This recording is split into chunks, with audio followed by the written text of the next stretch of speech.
Herzlich willkommen hier bei diesem neuen Video auf meinem Kanal. Im Streit um Grönland gibt es nach der Rede von US-Präsident Donald Trump beim Weltwirtschaftsforum in Davos endlich eine Entspannung in dieser ganzen Debatte. Der US-Präsident weicht im Ergebnis nach Gespräch mit NATO Generalsekretär Rutte im Anschluss an seine Rede in Davos nun von seinen Zollandrohungen ab. Die Debatte um mögliche Reaktion auf diesen Erpressungsversuch, nichts anderes war es, ging entsprechend bis hin zu teilweise schon weitgehenden Boykott- und Sanktionsandrohungen, wie hier übersetzt eingeblendet, ein Post von US-Präsident Donald Trump im Anschluss an das Gespräch mit Mark Rutte. Jetzt aber haben wir eine Entschärfung, wie schon gesagt. Im Ergebnis hat auch das Weiße Haus bereits den Post von US-Präsident Donald Trump aufgegriffen und weiterverbreitet. Wir haben nun also die nächste Stufe der Verhandlungen und erstmal eine Entschärfung in diesem ganzen Streit. Inwiefern es dabei aber bleibt, werden die nächsten Tage und Wochen noch zeigen. Hier noch ein Rückblick zu den Highlight-Aussagen des US-Präsidenten bei seiner Rede in Davos. Im Anschluss daran noch die Eröffnung der Gespräche mit Mark Rutte bei Anwesenheit der Presse. We want strong allies, not seriously weakened ones. We want Europe to be strong.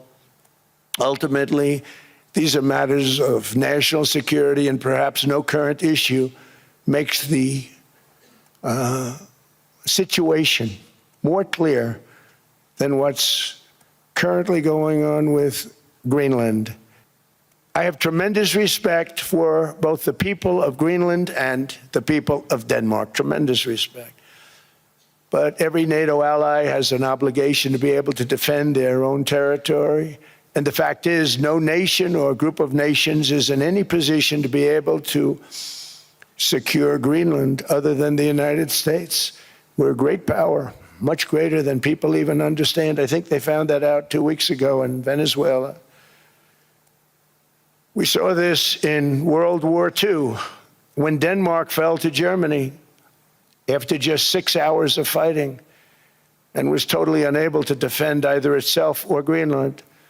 So the United States was then compelled, we did it, we felt an obligation to do it, to send our own forces to hold the Greenland territory, and hold it we did at great cost and expense.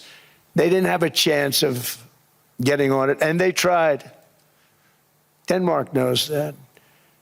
We literally set up bases on Greenland for Denmark. We fought for Denmark. We weren't fighting for anyone else. We were fighting to save it for Denmark. Big, beautiful piece of ice. It's hard to call it land. It's a big piece of ice. But we saved Greenland and successfully prevented our enemies from gaining a foothold in our hemisphere. So we did it for ourselves also.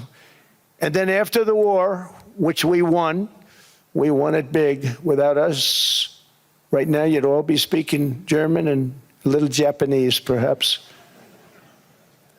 After the war, we gave Greenland back to Denmark. How stupid were we to do that? But we did it. But we gave it back. But how ungrateful are they now? So now our country and the world face much greater risks than it did ever before because of missiles, because of nuclear, because of weapons of warfare that I can't even talk about. Greenland is a vast, almost entirely uninhabited and undeveloped territory that's sitting undefended in a key strategic location between the United States, Russia, and China. That's exactly where it is, right smack in the middle. Wasn't important nearly when we gave it back. You know, when we gave it back, it wasn't the same as it is now. It's not important for any other reason, you know, everyone talks about the minerals. There's so many places. There's no rare earth, no such thing as rare earth. There's rare processing, but there's so much rare earth. And this, to get to this rare earth, you got to go through hundreds of feet of ice. That's not the reason we need it. We need it for strategic national security and international security. This enormous unsecured island is actually part of North America, on the northern frontier of the Western Hemisphere. That's our territory. It is therefore a core national security interest of the United States of America. And in fact, it's been our policy for hundreds of years to prevent outside threats from entering our hemisphere, and we've done it very successfully. We've never been stronger than we are now. That's why American presidents have sought to purchase Greenland for nearly 2 centuries. You know, for 2 centuries they've been trying to do it. They should have kept it after World War II, but they had a different president. That's all right. People think differently. Much more necessary now than it was at that time, however. In 2019, Denmark said that they would spend over $200 million to strengthen Greenland's defenses. But as you know, they spent less than 1% of that amount. 1%, there's no sign of Denmark there. And I say that with great respect for Denmark, whose people I love, whose leaders are very good.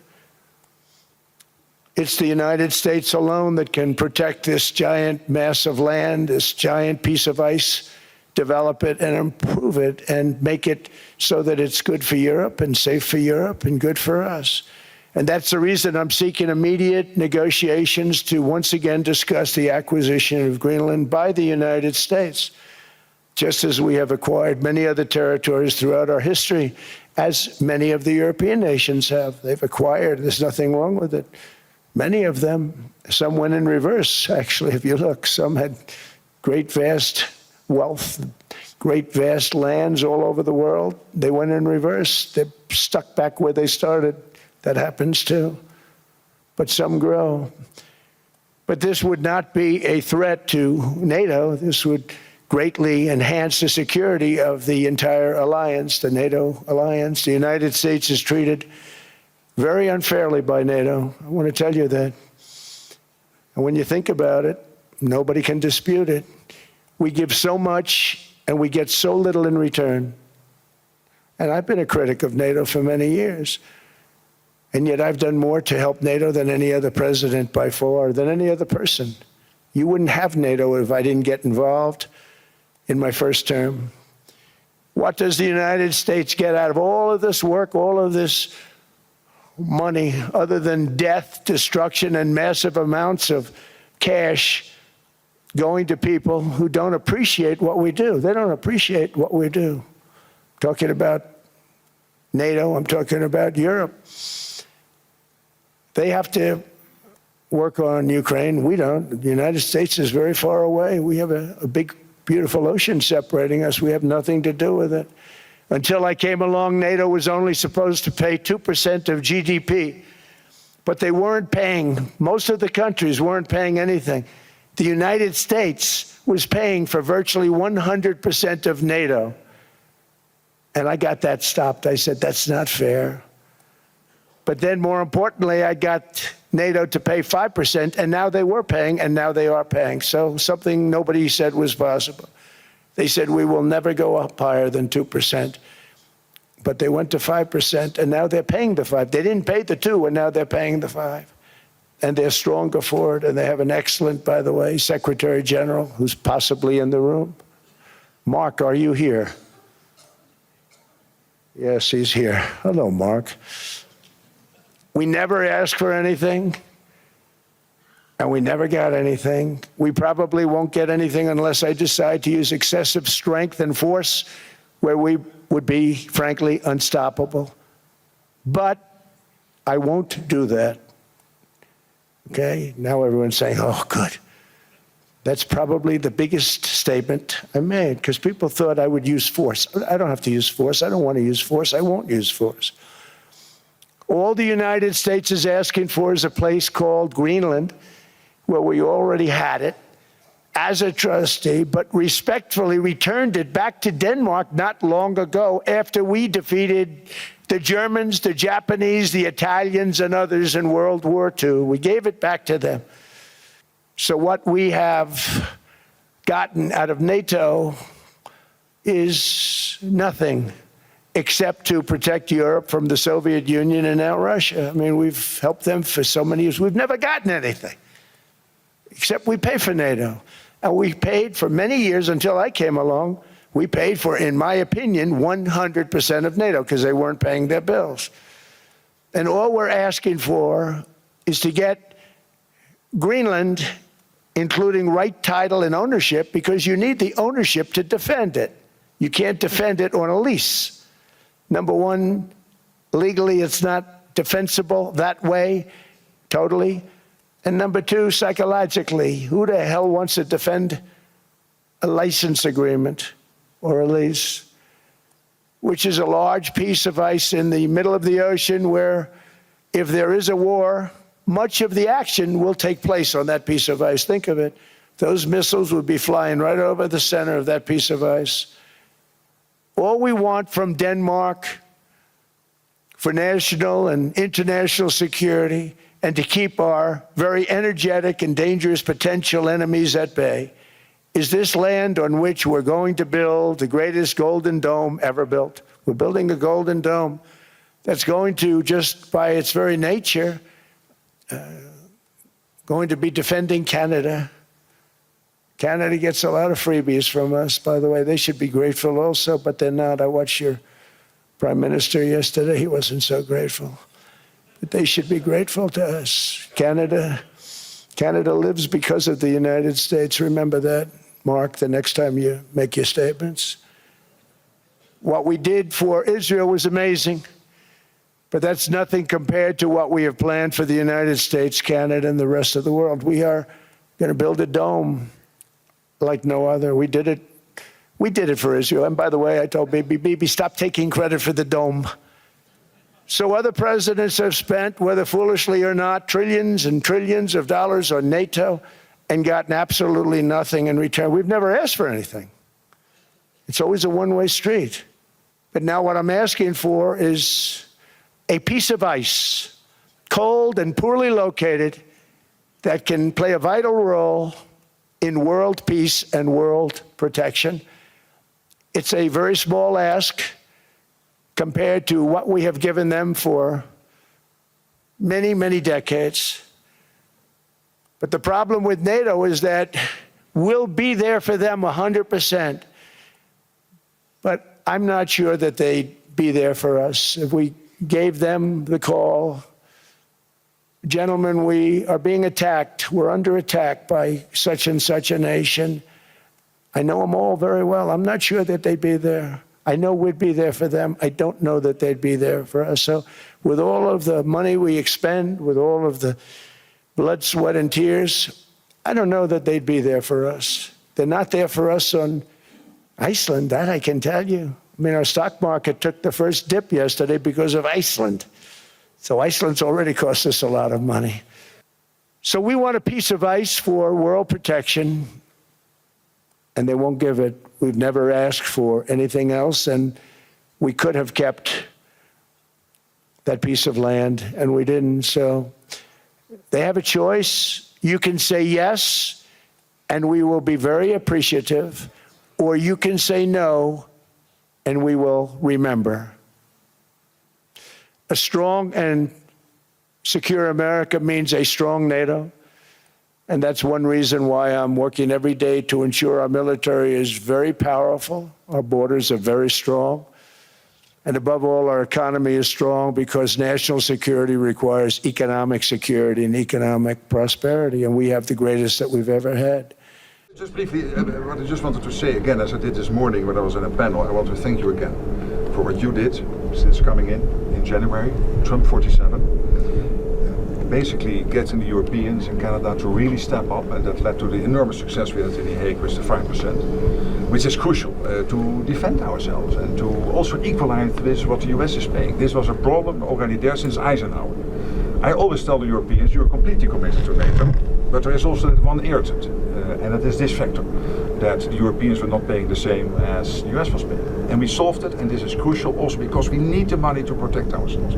There's one thing I heard you say yesterday and today, you were not absolutely sure that the Europeans would come to the rescue of the US if you will be attacked. Let me tell you, they will. And they did in Afghanistan, as you know, for every American who paid the ultimate, for every 2 Americans who paid the ultimate price, there was one soldier from another NATO country who did not come back to his family. From the Netherlands, from Denmark, particularly from other countries. So you can be assured, absolutely, if ever the US will be under attack, your allies will be with you. Absolutely, there's an absolute guarantee. I really want to tell you this because this is important. It pains me if you think it is not. And under your leadership, this alliance is stronger than ever. Thank you very much.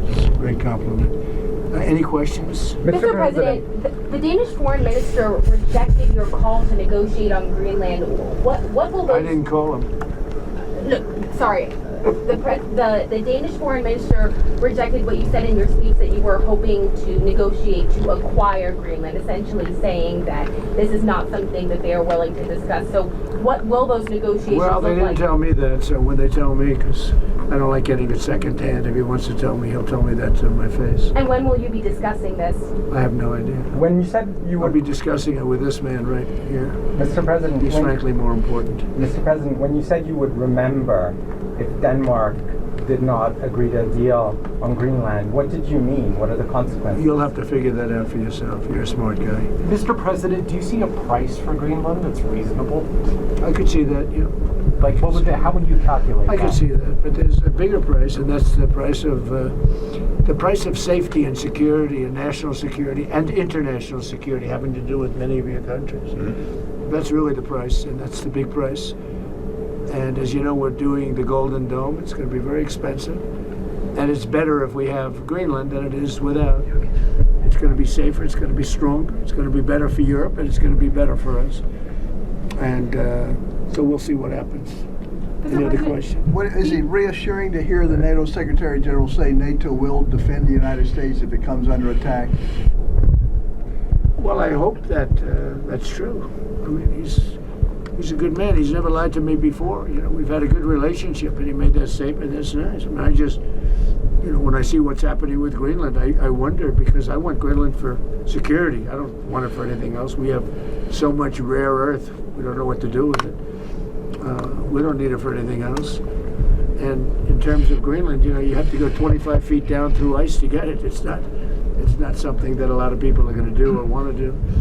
No, this is security we're talking about. And I can say one thing about Mark. He wants security, and he wants security for all of us. I think we're a member of NATO. He wants security for NATO and beyond. So when he says that, Steve, I think it's very nice.